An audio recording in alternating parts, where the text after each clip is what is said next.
And we're off! Welcome to the 44th episode of the Brave News channel. I am your host, Shali, and we're here with the fantastic Risky. Hello. Welcome as always, Risky. Wow. Lovely to have you here. Thank you for joining us. And for those of you who do not know, this is the show that brings you all of the latest information for our application Brave Frontier Global, available to you guys for iOS, Android, Amazon, as well as Windows devices. And we have a lot of information to get through today, some exciting stuff coming to you guys. Why don't we get right into it? We're going to start talking about the King of Fighters collaboration, which might be out for you guys already as you watch this. We're starting with the Royal Rumble. Excellent name. I love it already.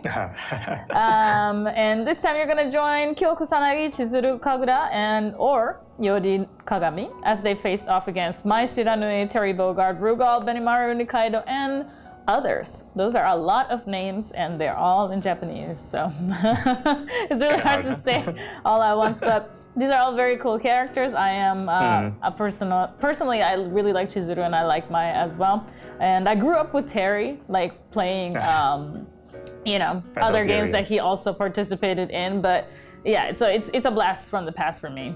But once each day you may assist and gain the allegiance of Kyo in Scion of the Flames, or Chizuru in Legacy of Kagura, or Yori in The Sun and the Moon. And we're going to explain how that's going to happen in just a second here. But let's talk about rewards first. Okay, so how to obtain Ascension tokens from here. You're going to get them by, of course, doing the event, and then you can use them to craft exclusive materials by completing the mission path in Royal Rumble every day. So every day that you go in there, you should be trying to complete one of the mission paths. All right, and you can earn up to a total of 3 gems for completing each mission path for the very first time. So make sure that you are taking advantage of that, because 3 gems is a lot for a dungeon. Usually we don't get that many. So definitely make sure to collect them all, as they say. But we do have to learn how to go about playing this dungeon, because it's very different from any dungeons that we've ever done in the past. So Risky, can you please explain to us how we can play this dungeon? All right, so we are going to explain the mechanic of this branching mission with a little bit more technical diagram. So firstly, the first mission that you need to defeat or to clear to unlock these 3 missions will be called Contender Alpha. So once you complete Contender Alpha, you will have 3 possible missions path. Okay. Next slide. So you can choose to complete one of the 3 offered missions. And for each of the missions, as mentioned by Shali earlier, there will be like a helper or guest unit that can help you to defeat the battle. Next slide. So let's say if you choose one of the path, for example, the Sun and the Moon, level 1, the rest of the 2 missions, Scion of the Flames and the Legacy of Kagura, will be closed. And you can only go through the Sun and the Moon level 1 and level 2 path during that day. Yeah. Next slide. So let's say you once you finish the Sun and the Moon level 1, you'll be able to unlock the Sun and the Moon level 2. All right. Okay. Next slide. So when the mission path is completed, the dungeon resets and it will refresh on the next day. The next day means it's 00 the server time, 00 PST, and you need to take note that if you lose the battle, the progress will be reset to the top mission, meaning that if you lose the battle on the level 2, you will have to complete the level 1 again. All right, but you can't change the path you have selected. Yes, you cannot change the path. Yes. Okay. Because if you can change the path, then maybe player can just purposely purposely lose. They're like, no, I don't think I can finish this one, so I'll just lose and then re-choose my path or whatever. So yeah, I see. Yeah. Okay. So that is the summary of the branching mission, and we'll also have the more detailed about this in our dev diary coming soon, maybe right after the video. So stick around for more of the information there. All right. Okay. So besides the Contender Alpha, what else do we have, Shali?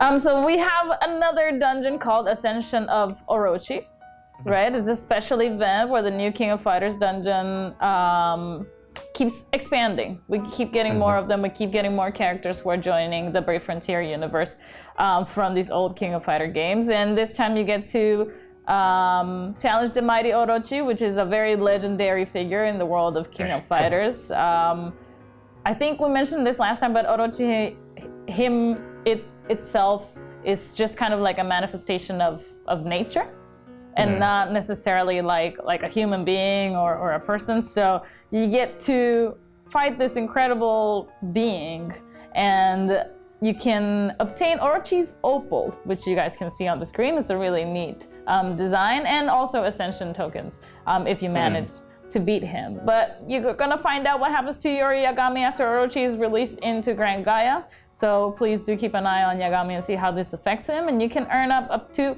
2 gems for completing each mission ending for the very first time. So more gems for you guys. I'm sure that you're all excited. I know that I am.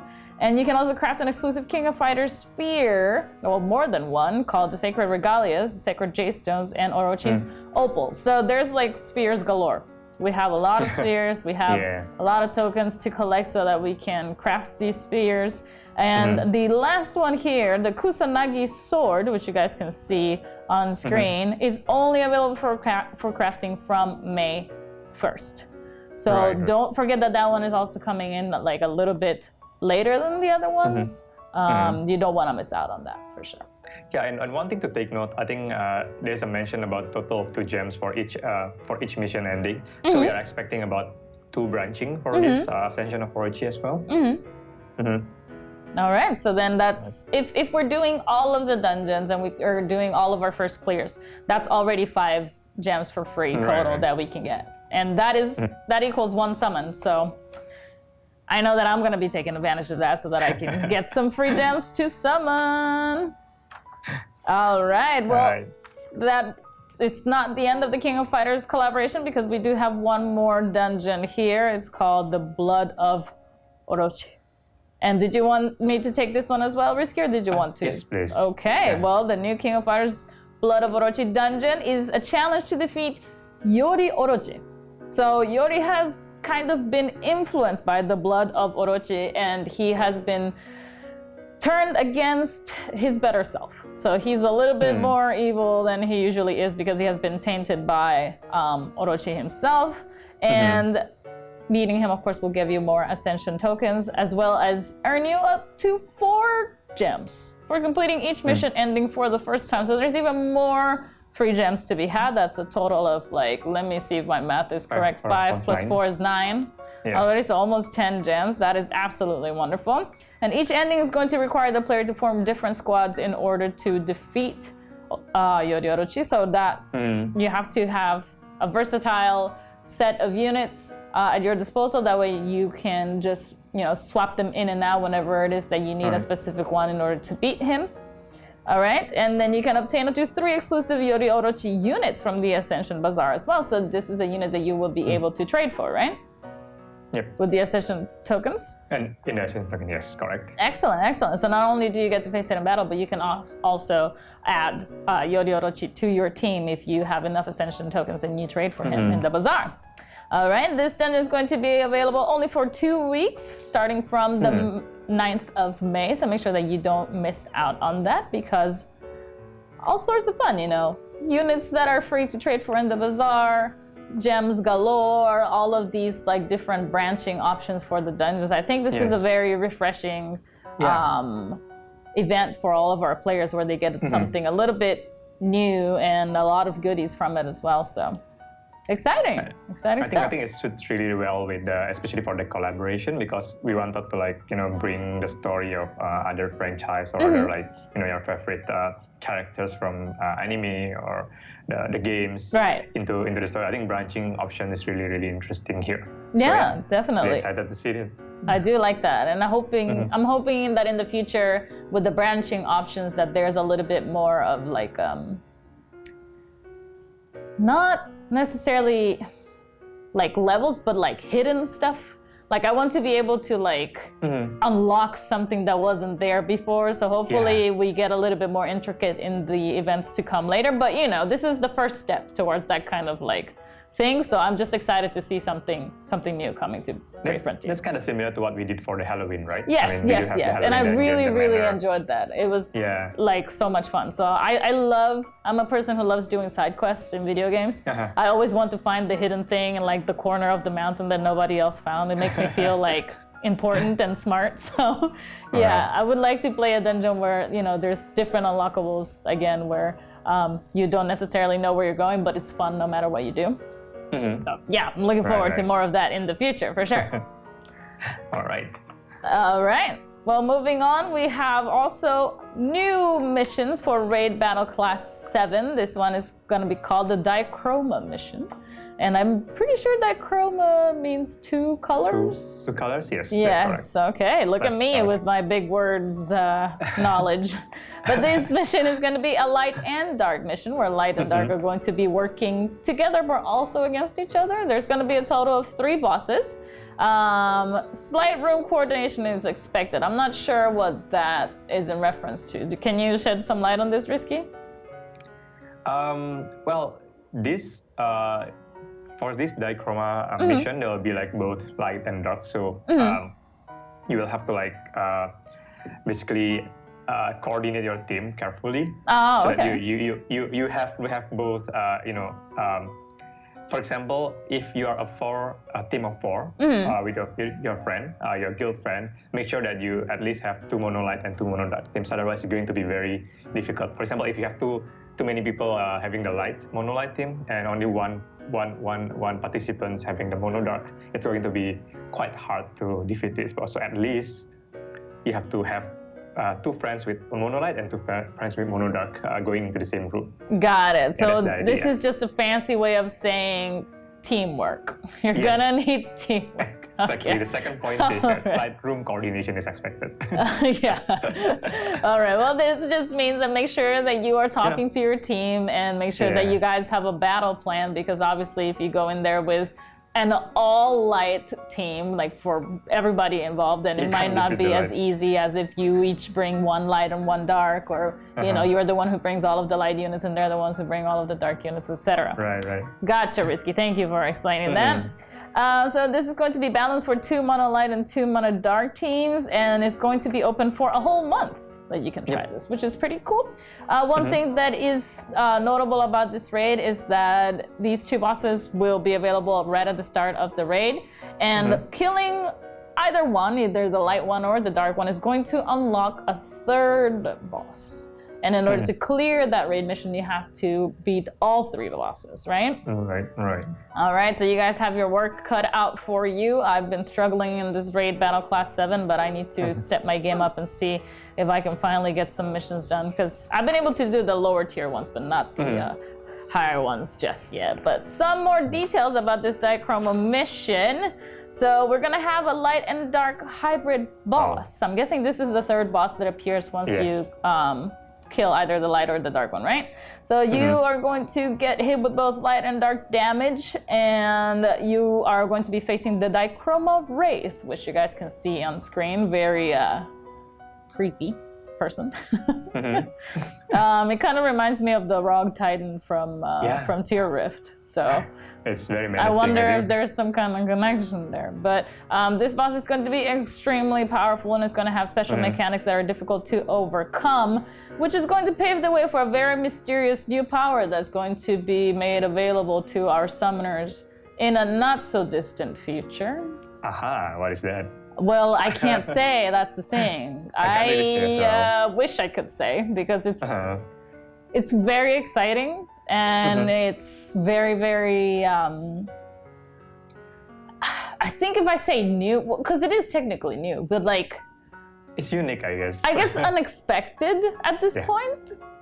Yeah, I think our summoners will be very, very pleased with, the new aspects of.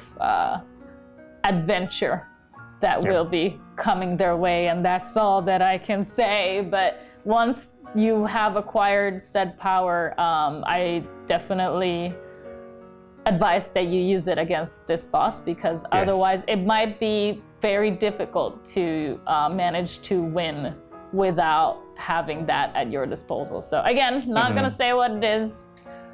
You guys will find out soon enough. But if you do manage to beat the Dichroma mission, you will get the following rewards: the Whispering Shards, which you can upgrade all the RC7 Tier 2 spheres. And then the Dichroma tokens, which you can exchange for Rift tokens, guild relics, etc. So you can see the Dichroma tokens on screen, which look pretty cool, and the Whispering Shards to upgrade your Tier 2 spheres there. Very exciting. Very exciting because of all of the things that are involved with this particular raid mission. So I'm and the surprise, I mean, I want the surprise now, but I can't have it now. I have to be patient and wait. So hopefully you guys are wondering already what it is and trying to come up with a few guesses. We'll see if anybody has any good guesses in the comments next time. I mean, in a sense, it is still related to what we wanted to announce like a few months ago. But you know what? I think we'll just keep it a surprise until the very end. Time comes, Okay, until the right time presents itself. We'll see. Okay. Well, hopefully we can discuss it in BNC as well at some point afterwards, right? In the next BNC, yes. Right. All right, and to go with our new Raid Class 7 mission, we have a new unit to introduce to you guys, and his name is Hakuzo. Oh. And I am in love with this design. Anything that's like, you know, traditional Japanese, whether it be like a kimono or a samurai or anything like related to like Shintoism, it just blows my mind every time. I'm absolutely in love with it. And Hakuzo actually, his lore is very reminiscent of the actual story tales that they have in Japan about mystical foxes and how they have the power to deceive different people by changing their shape. So if you've ever heard of a kitsune is, you know, the Japanese word for fox, and a long time ago, even still, some people believe that foxes, or certain foxes at least, have the power to shapeshift and to trick people into doing their bidding with their magical powers. And Hakuzo is believed to be one such fox. So he has come from kind of like a realm that is not our own and has transformed himself into somebody who looks like a holy figure. Right, so that people can trust him or like think of him in, you know, in an elevated fashion. But he is kind of here to just deceive, I guess. not that that's his like job, but that is what he's essentially doing. And he is the kind who also likes to dive deep into a person's innermost desires to try to really fish out what it is that they want before he strikes any type of bargain with them. So it's a very interesting character that I definitely suggest you guys take a look at once you have him in your squad. But I absolutely love this design. What do you think about Hakuzo Risky?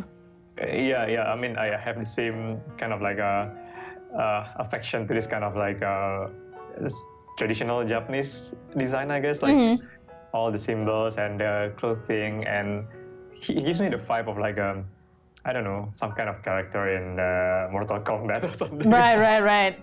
He's gonna throw the hat and just kind of like cut your head off. Well, we don't know.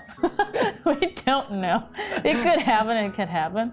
But it would be a shame to lose that hat, because that hat is absolutely amazing. I love everything about it. If you see it very clearly at the very top, it's got the fox ears going on, and then it has the emblem of like a fox's face right at the top.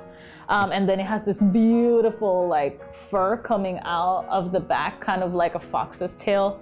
Yeah, it looks like a fox there. I love it. I cannot even explain how much I love the design of this unit and like the cool like mandalas like behind him. That's more of like a Buddhist influence than a Shinto influence, but you can also see like the Buddhist, the beads that he has, signifying him as a holy person, as we were explaining before, but he's not really, you know, like a priest.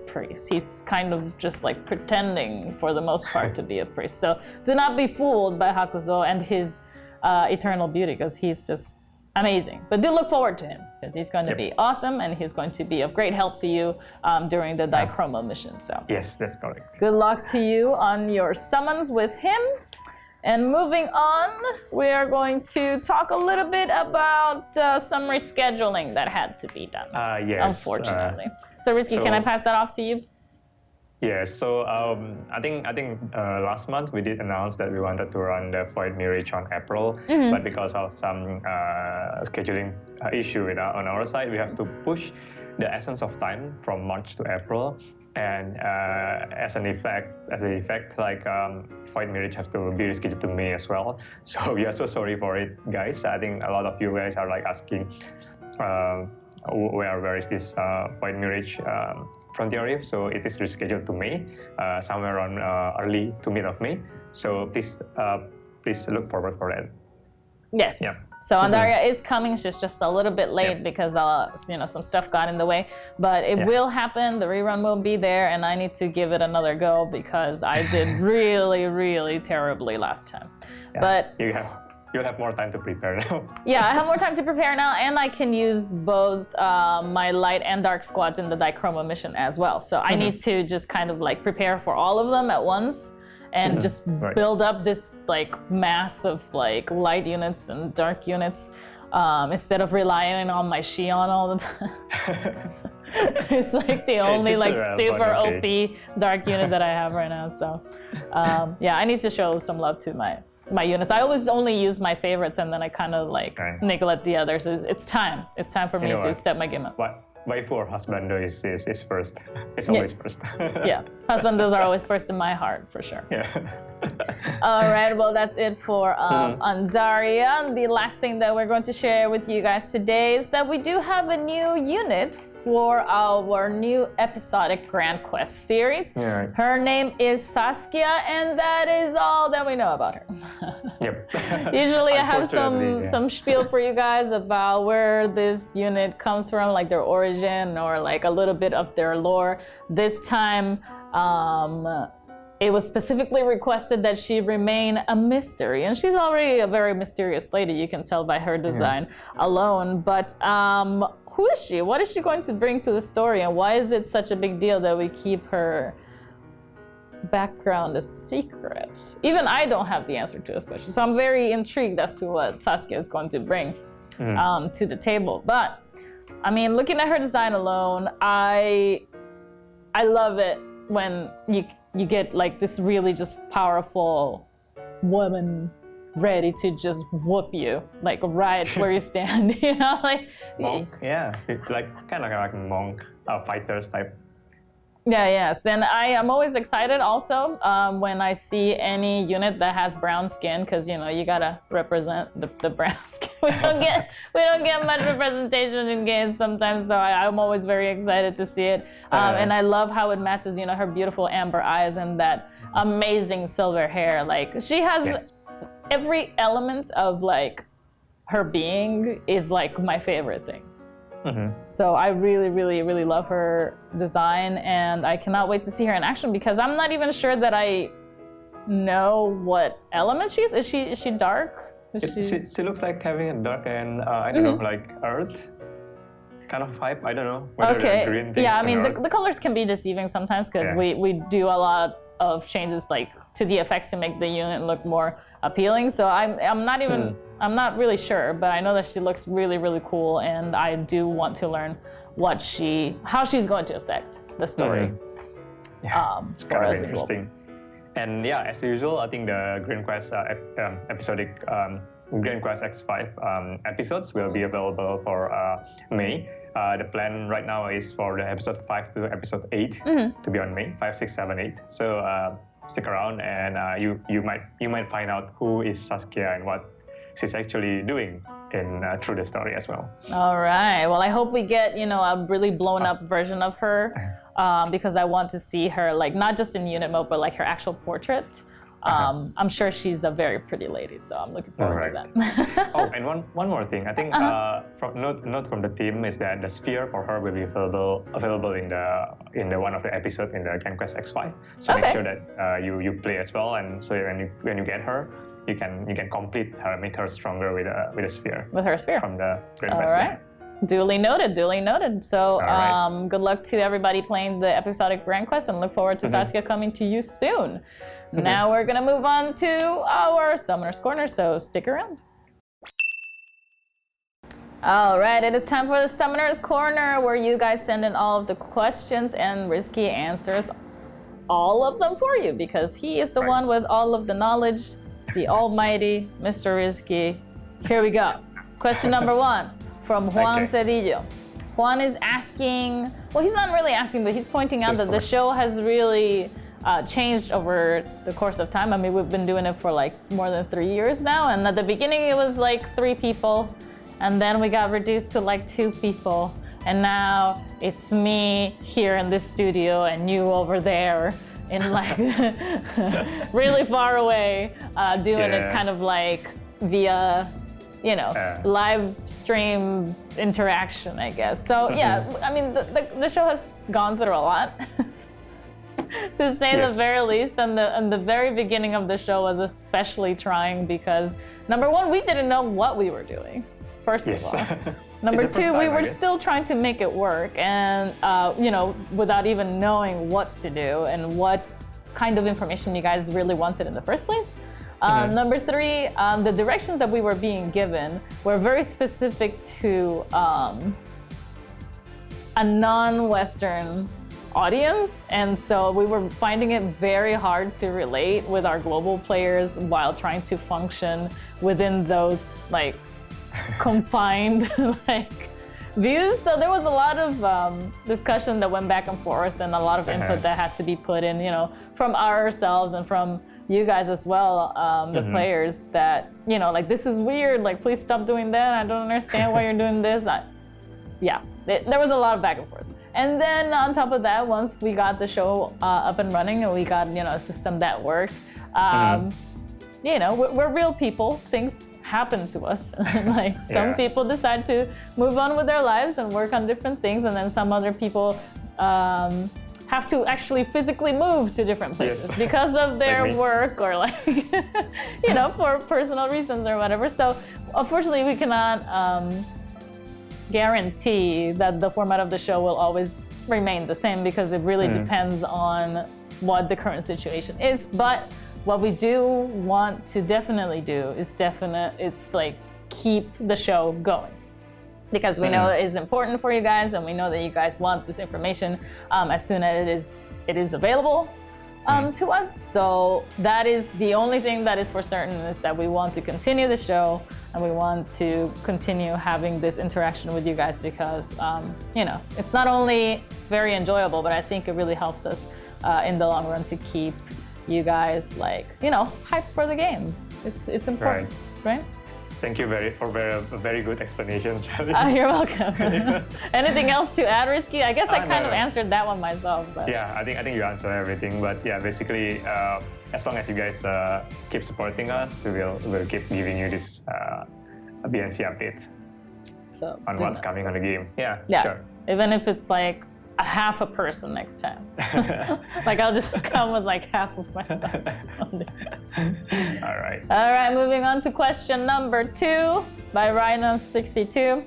Rhinos is asking if there is any way that we can implement a function in the filter where we can actually type in the name of units. I think that's his question. So like, I'm trying to look for my Xion and I don't see him anywhere, so I can actually type in like SHION and then he'll pop up.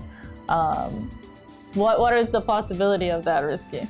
Okay, let's just simply say that because of the way we are naming the unit itself, not by their name, but their, you know, the title, something Shali or something Xion or something Risky.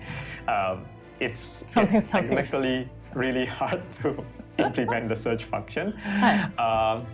So no immediate plan for that.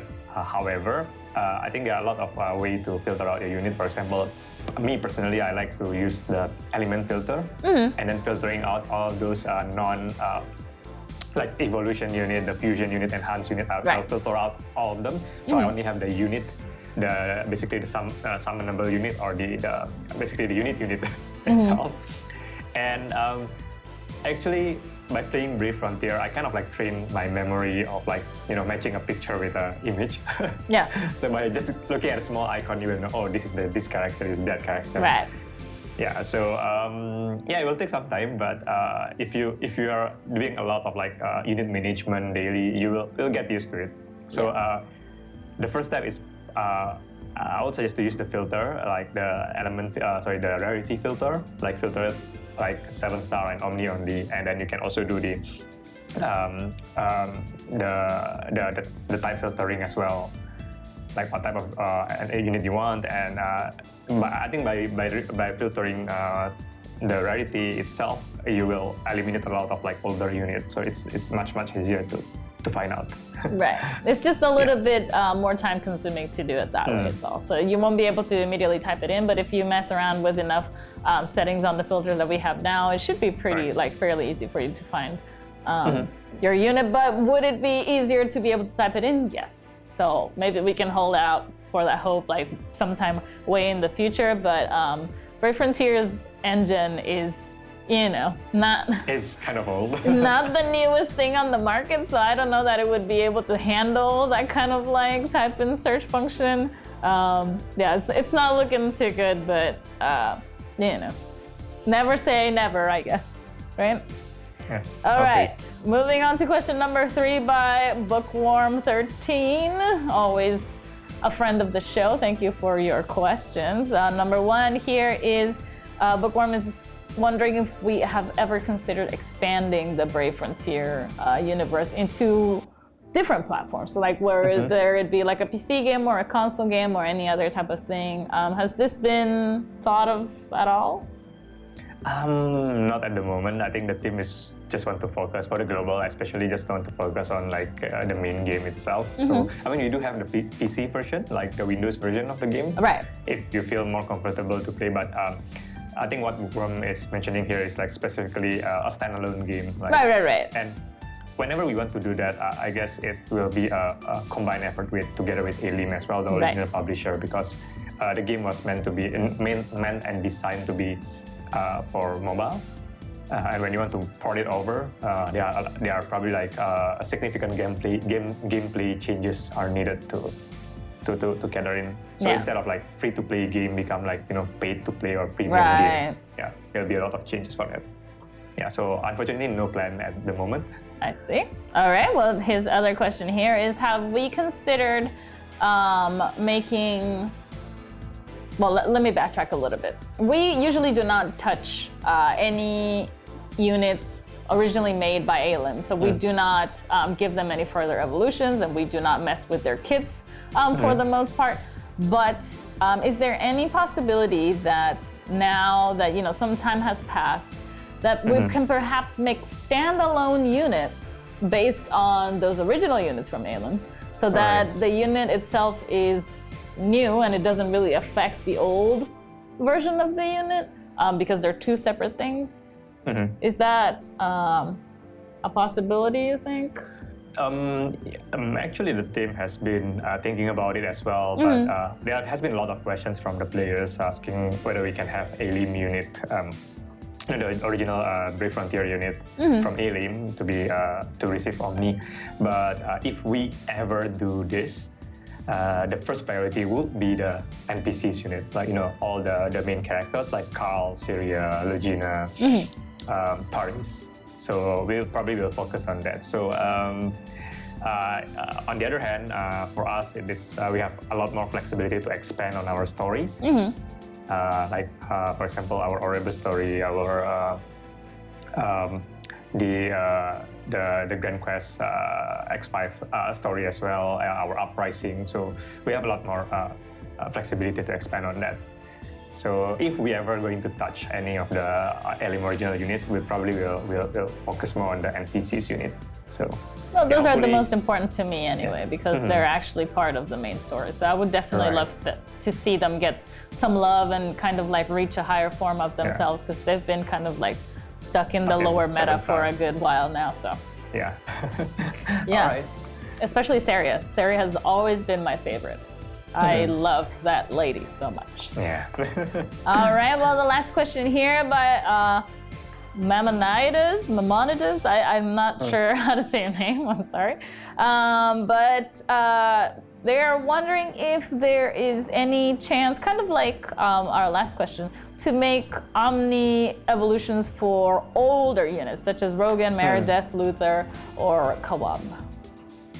Well, actually, this is going to have the same answer as book form Oh, as okay. well. Yeah, because basically, if you are going to choose Elim original unit, we will choose the NPCs unit because that will have like much more, I guess, impact, or like it's more memorable for all the players as well. So and it's easier to expand because they are part of the story. Right. Yeah. But if we are there any more? How can I rephrase it? Can we expect any more Omni evolutions for older global units? Because I'm sure there's still some that are missing an Omni evolution, unless we've already done all of them. But I don't think we have we? We've done a good number of them. There are some units that are too old that for us to update. For example, the Christmas unit, like the like three Nick Christmas unit, and them, Jack and Nick, that people have been keep asking about it. So, yeah. yeah. They do. Well, we'll see. I mean, but the team will try to focus on first and foremost on the global character and story. But if there's a chance to improve the Elim unit, it's going to be the NPCs. The NPCs characters. Got it. All right. Yeah. All right. Okay, well, thank you so much for answering all of these questions, Mr. Rizky, and thank you guys for sending your questions in. Make sure that you leave some more down in the comments for our next episode so we can pick them up and hopefully answer them for you. And look forward to everything that's coming this time around. Really exciting stuff for King of Fighters. I was gonna say King of, and then it was like, it kind of ran over, but King of Fighters. Enjoy all of the new mechanics that are coming with the dungeons, all of the new units that are coming with the event. Look forward to the raid and all of the rifts that are coming along with that. And we'll see you on the next one. Bye.